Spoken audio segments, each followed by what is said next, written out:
আজকের প্রত্যেকটা জীবন এমনতর আজকে যা ভাবছে তা কিন্তু করছে না, উল্টো একটা বলছে। এই ভাবা বলা করার সমন্বয় হারিয়ে গেছে।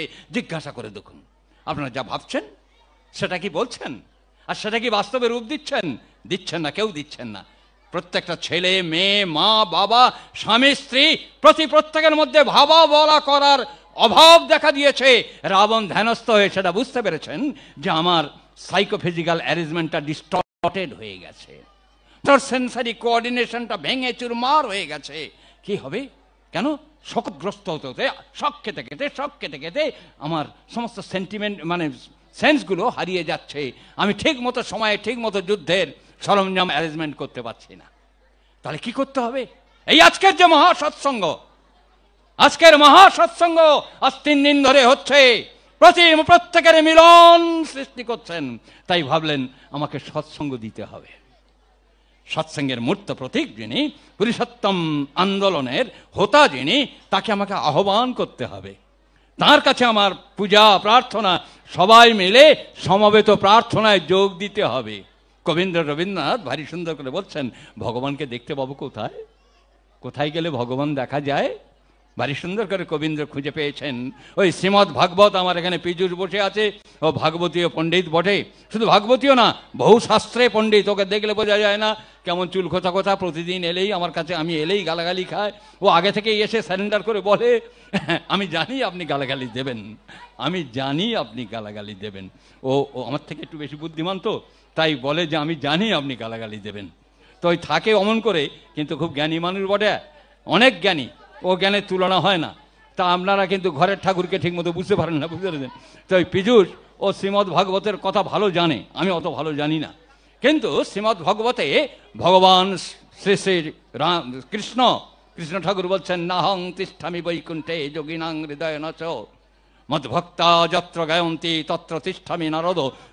রবীন্দ্রনাথ যেন ওইটাকে অনুসরণ করে বলছেন, নয়ক বনে নয়ক কোণে, নয়তো আমার আপন মনে, সবার সাথে যেথায় তুমি বিহারো, সেইখানে যোগ তোমার সাথে আমারও। ওই রাবণ সেদিন কিন্তু বুঝতে পেরেছিল যে আমার ওই যোগ সাধনা করতে হবে। এমনি আমি ভগবানকে আর পাবো না। এই সবাই মিলে সমবেত সাধনায় সিদ্ধি লাভ করতে হবে। এই উৎসব কিন্তু তাই, সবাই মিলে সবাইকে নিয়ে সমবেত সাধনায় রত হওয়ার নাম উৎসব। যেটা বিবেকানন্দ বলেছিলেন, ব্রহ্মানন্দ, উৎসব রামকৃষ্ণের উৎসব করতে হবে। উৎসব ছাড়া জনগণের জীবনকে জাগানো যাবে না, জনগণ মঙ্গল করা যাবে না।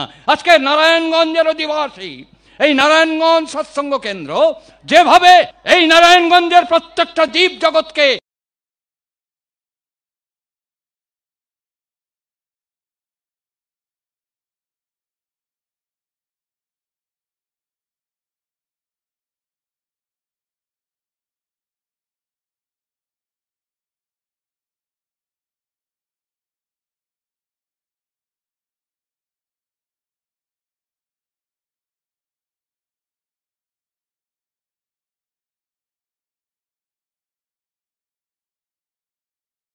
জন্য ঠাকুর সস্তায়নী মন্ত্রে তিনি সুন্দর করে বলছেন, পঞ্চনীতির মধ্যে যখন মনের কোণে উদয় হবে তৎক্ষণাৎ তা বাস্তবে রূপ দেওয়া।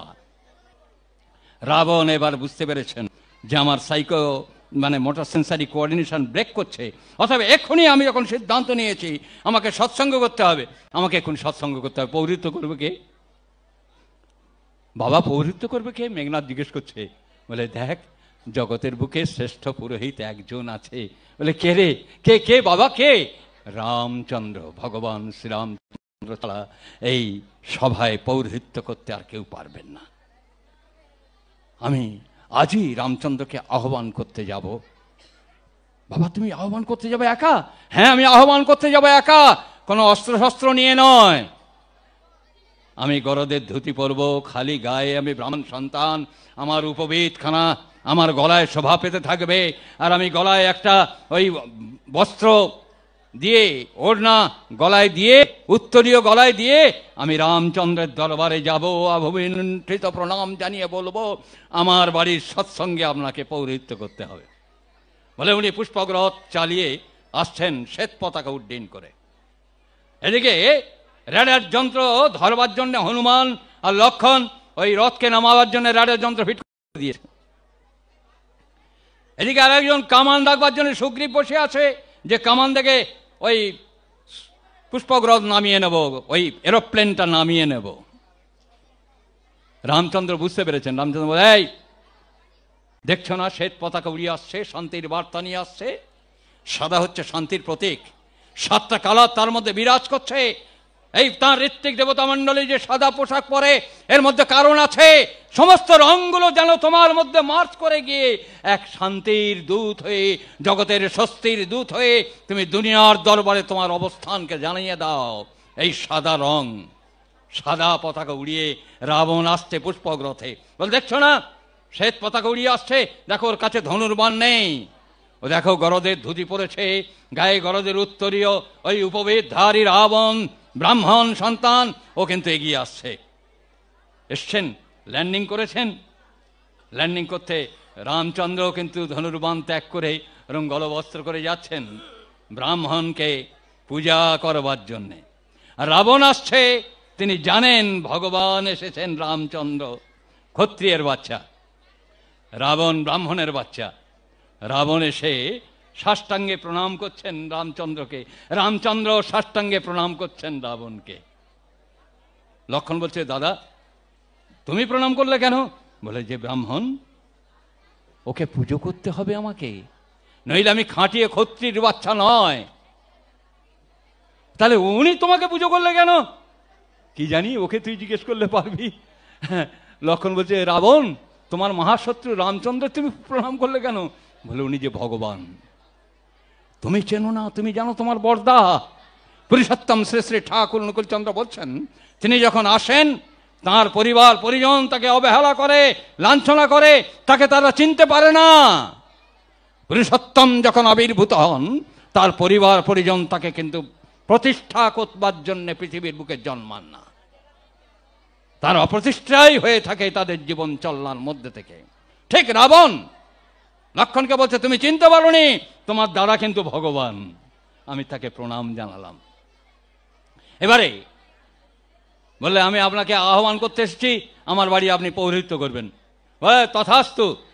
রাবণ, আমি বহুদিন কিন্তু সৎসঙ্গ করার সুযোগ পাইনি, বহুদিন। এই 1 বছর পরে মহাসৎসঙ্গ যেমন নারায়ণগঞ্জ করছে, আমি আপনাদের এই এসে আপনাদের চরণ ধুলার তলে আমার মাথাটা নুইয়ে দিয়ে আমি সুদূর ভারত থেকে এসেছি। এই কালকের বলেছিলাম এটা তীর্থ, এই তীর্থে অবগাহন করলে প্রত্যেকটা জীব জীবনের মঙ্গল হয়।